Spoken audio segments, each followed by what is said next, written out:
Il y a 15 ans en Afghanistan, j'ai failli sauter sur un EED. Et aujourd'hui, j'aimerais m'adresser à celui qui l'avait peut-être posé. Alors pas pour l'excuser, mais pour partager une réflexion qui me suit depuis mon retour. Je m'appelle Mathieu, ancien militaire, français, chasseur alpin. Dans les minutes qui suivent, je vais te partager le jour qui a changé ma vision du conflit, les questions que je me pose depuis mon retour, une réflexion sur qui nous divise et ce qui nous rassemble. Alors c'est un témoignage personnel, vous n'êtes pas obligé d'être d'accord et c'est ok. Laissez-moi vous raconter ce jour-là.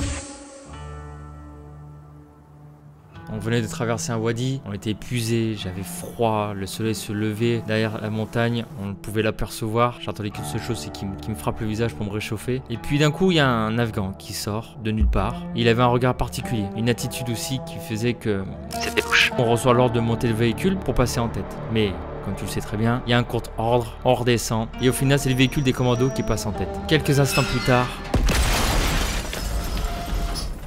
l'explosion. Cette bombe nous était destinée en fait. Pendant des années, j'ai porté de la colère contre celui qui l'avait posée. Mais avec le temps, je me suis posé des questions. Qui était cet homme? Qu'est-ce qui l'a amené à faire ça? Et surtout, dans quel contexte on s'est retrouvé face à face? En rentrant, j'ai commencé à m'interroger sur les mécanismes des conflits. J'ai découvert que l'industrie de défense représentait des sommes considérables, des centaines de milliards.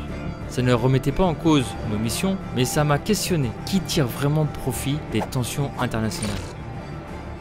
J'ai aussi réfléchi à nos conditionnements respectifs. Moi, on m'avait dit que je défendais la liberté et la démocratie. Lui, on l'avait sûrement dit qu'il défendait sa terre et sa foi. Au final, on était deux hommes convaincus d'être du bon côté. Alors je ne cherche pas à relativiser. Les actes terroristes sont inacceptables. La mort des civils innocents est inacceptable aussi. Nos camarades sont morts pour des valeurs justes. Mais j'ai réalisé quelque chose. Lui et moi, on était peut-être les acteurs d'un conflit qui nous dépassait.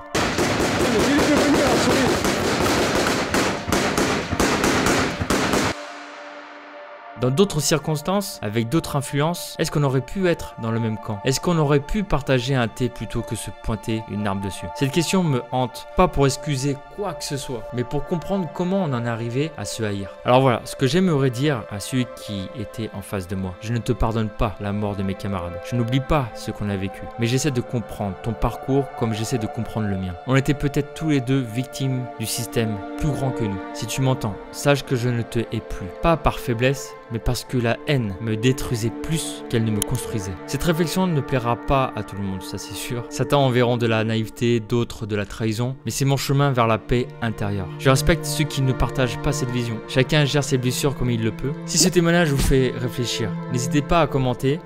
À tous ceux qui portent des blessures de guerre, visibles ou invisibles, vous n'êtes pas seuls. Il n'y a pas qu'une seule façon de guérir. Sur ce, force à toi, lâche rien.